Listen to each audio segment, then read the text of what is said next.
Assalamualaikum warahmatullahi wabarakatuh. Alhamdulillah. Oke, selamat siang para sedulur-sedulur yang saya cintai. Oke, para sedulur, ketemu lagi di channel Ngobrol Politik Sareng Pak Degun. Jadi teman-teman, pernah nggak sih teman-teman terlintas di pikiran teman-teman, terlintas di benak teman-teman sebuah pertanyaan yang sampai saat ini saya sendiri pun merasa pertanyaan itu misteri, merupakan misteri buat saya sendiri ya teman-teman.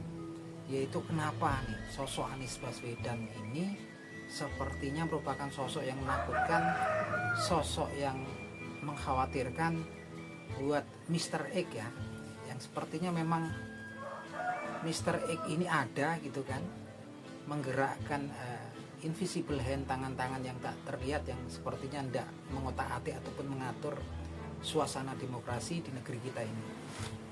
Tampaknya Mr. X ini juga sangat takut ya sama Anies Baswedan ini kan. Sosok Anies Baswedan ini seperti sosok yang memang harus disingkirkan selalu kan. Teman-teman ngerasa enggak sih ketika Anies Baswedan dulu pertama kali tidak dimajukan sebagai capres gitu kan, begitu banyak kemudian muncul black campaign, kampanye hitam, kemudian kampanye negatif untuk Anies Baswedan gitu kan.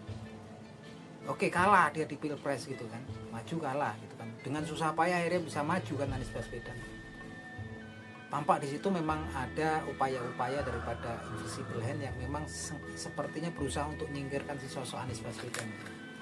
Saat ini pun ketika Anies Baswedan tidak maju ke pilkada DKI gitu kan, dengan segala upaya memang tampaknya juga Anies Baswedan ini akhirnya nyaris tersingkir gitu kan. Karena kita tahu gitu kan, kemarin juga ada partai-partai yang sejatinya adalah kawan akrab Anies Baswedan gitu kan, kawan sehati Anies Baswedan, seperti partai Keadilan Sejahtera gitu kan, yang kemudian saya nggak ngerti kemudian menarik dukungannya dari Anies Baswedan, nggak jadi mencalonkan Anies Baswedan dengan alasan argumennya adalah kurangan kurangan kursi di DPRD gitu kan, sekitar kurang 4 kursi ya gitu kan. Kalau nggak salah PKS punya 16 kursi, kurang 4 kursi lagi, dan Anies Baswedan disuruh nyari gitu kan. Karena memang tampaknya Anies Baswedan juga nggak bisa menyanggupi hal tersebut gitu kan, kesulitan untuk menyanggupi hal tersebut, seperti dengan argumen tersebut kemudian bergabung dengan koalisi Indonesia Maju. Nah kemarin dengan bergulirnya keputusan Mahkamah Konstitusi terkait dengan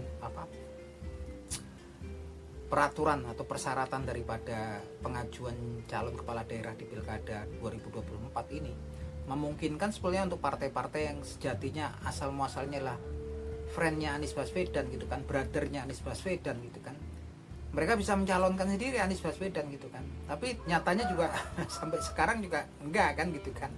Yang jelas kemudian Anies Baswedan ditinggalkan. Suka nggak suka kita semua kemudian berpikiran bahwasannya memang ada yang namanya invisible hand yang sepertinya betul-betul khawatir, sepertinya cemas, sepertinya takut kalau Anies Baswedan ini muncul ke permukaan.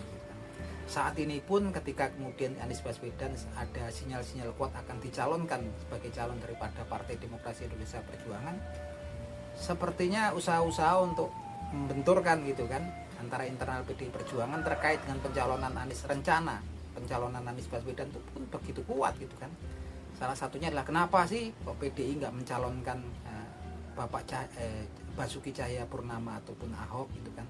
Karena Ahok juga popularitasnya tinggi gitu kan, dan dia adalah kader PDI. Terus apa gunanya gitu, PDI punya sekolah politik, tokoh-tokohnya calon-calon dari internal PDI juga banyak gitu kan. Inilah isu yang kemudian sepertinya juga dimanfaatkan oleh para basar pada invisible hand kemudian untuk kemudian menimbulkan friksi di internal PDI Perjuangan.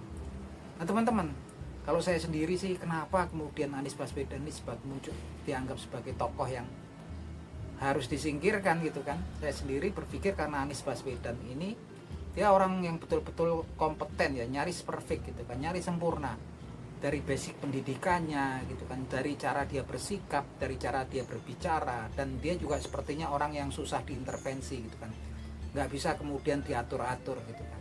Nah inilah yang kemudian bikin orang-orang sepertinya orang-orang tertentu yang punya kepentingan di negeri kita yang tercinta ini punya kepentingan, merasa khawatir kalau kemudian Anies ini sampai kemudian muncul ya di perpolitikan internasional. Apalagi kalau Anies ini kemudian bisa maju di Pilkada DKI, kalaupun menang kan gambaran sebagai pemenang Pilkada DKI ini atau Gubernur DKI ya tinggal selangkah lagi gitu kan, bisa kemudian sosok yang kemudian potensial untuk menjadi presiden Indonesia di masa yang mendatang gitu kan, walaupun masih jauh ya di 2029 nanti. Yang jelas Anies Baswedan ini sosok yang betul-betul mempunyai potensi kuat kemudian untuk muncul tampil sebagai orang nomor satu di Indonesia di masa depan gitu kan, sehingga orang-orang yang merasa mungkin rencana mereka ataupun jago-jago mereka yang kemungkinan besar bisa kemudian ditumbangkan oleh Anies Baswedan bila berkompetisi dengan Anies Baswedan, punya kepentingan kemudian untuk menyingkirkan Anies Baswedan. Dan tampak sekali sekarang ya, tampak sekali kita tokoh-tokoh tertentu yang kemudian mempertanyakan sikap PDI Perjuangan. Kenapa sih gitu kok PDI Perjuangan nggak mencalonkan kadernya sendiri? Kalau menurut saya pribadi sih ini krusial ya untuk PDI Perjuangan. Yang krusial untuk PDI Perjuangan adalah kemudian pilkada di Jawa Tengah, Jawa Timur, dan DKI Jakarta. Jawa Timur kenapa? Karena Jawa Timur itu salah satu provinsi yang penduduknya terpadat di Indonesia.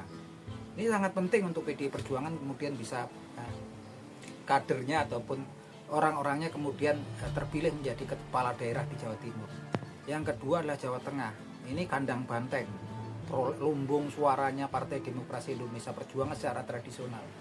Kalau sampai Jawa Tengah ini provinsi kepala daerahnya bisa direbut gitu kan dari calon daripada kelompok lain gitu, yang jelas dia kelompoknya ini kan memang lagi gak friendly sama PDI Perjuangan, tentunya juga kedepannya gitu kan sangat riskan untuk perolehan suara Partai Demokrasi Indonesia Perjuangan di Jawa Tengah. DKI ini nggak kalah krusialnya, adalah ibu kotanya negara Indonesia saat ini, penduduknya juga padat gitu kan, pusatnya bisnis segala macam di Indonesia, dan gambaran daripada pemimpin DKI, gubernur DKI itu di masa mendatang akan menjadi kemungkinan besar dia tinggal selangkah lagi jadi orang nomor satu di Indonesia. Nah tentunya ini sangat krusial untuk Partai Demokrasi Indonesia Perjuangan, dan saya pikir bukan sekedar ini masalah PDI Perjuangan, bukan sekedar ini masalah Ahok, bukan sekedar masalah Anies Baswedan. Ini sebetulnya kalau untuk PDI Perjuangan ini hidup matinya ini di Jakarta ini, untuk merebut orang nomor satu di Jakarta ini. Dan saya pikir saat ini memang salah satunya partai, orang yang satu-satunya sampai saat ini dari sekian banyak tokoh-tokoh partai politik di Indonesia yang kemudian bisa diintervensi gitu, bisa diintimidasi. Suka nggak suka, Ibu Megawati Soekarno Putri ada salah satunya tokoh politik yang memang betul-betul masih tegak, berdiri tegak ketika kemarin juga keluar putusan Mahkamah Konstitusi yang berusaha kemudian untuk direvisi gitu kan. Ibu Megawati Soekarno Putri dengan para anggota senior PDI Perjuangan gitu kan, memang mereka sekuat tenaga untuk mengawal keputusan Mahkamah Konstitusi gitu kan. Dan terus terang mengawal keberlangsungan demokrasi di negeri kita menuju relnya itu. Walaupun juga kalau kemudian PDIP ini ngambil Anies Baswedan sebagai calon mereka pun riskan, karena nanti juga karena perbedaan ideologi antara simpatisan Anies Baswedan dan simpatisan PDI Perjuangan sendiri kan memang agak ekstrim ya gitu kan. Tentunya pastinya juga agak susah gitu, apakah kemudian pemilih Anies Baswedan kemudian akan memilih Anies Baswedan ketika kemudian yang mencalonkannya adalah PDI Perjuangan. Begitupun juga kader-kader simpatisannya PDI Perjuangan, apakah kemudian mereka akan memilih Anies Baswedan ketika Anies Baswedan dicalonkan oleh partai mereka. Ini sebuah pertanyaan besar. Tapi yang jelas Pak Anies Baswedan ini salah satu tokoh yang surveinya dia paling populer, surveinya yang paling besar di ibu kota negara saat ini. Sekitar 40% suaranya ya Anies Baswedan ini popularitasnya di Jakarta. Yang jelas mungkin saat ini juga para tokoh senior di Partai Demokrasi Indonesia Perjuangan sedang menggodok, sedang memikirkan hal tersebut gitu kan, karena ini memang sangat krusial. Tapi kalau saya pikir Anies Baswedan ini potensial lah, kalau kemudian mau dicalonkan, mau dijegal pun pastinya susah, karena sepanjang karirnya jalannya sebagai gubernur DKI Jakarta pun kemarin dia sepertinya nyaris bersih ya dari masalah-masalah hukum, walaupun kemudian ada masalah-masalah tertentu kaitan untuk dibidik ke Anies Baswedan, tapi nggak terbukti kan Anies Baswedan di sini kan, artinya aman dan potensial dia nyaris bersih ya, nyaris dia bersih dari masalah hukum gitu kan. Nomor keduanya dia memang popularitas hasil surveinya tinggi di Jakarta. Nah itu teman-teman obrolan kita di siang hari ini semoga bermanfaat. Intinya kita semua selalu mengawasi demokrasi di negeri kita ini yang memang saat ini sedang mengalami krisis ya, demokrasi di negeri kita ini. Semoga kita bisa mengawalnya walaupun sekedar lewat media sosial seperti ini. Oke gitu teman-teman, matur nuwun udah mampir di channel Ngobrol Politik sareng Pak Dikun. Semoga bermanfaat, semoga menghibur teman-teman di rumah. Yuk, matur nuwun.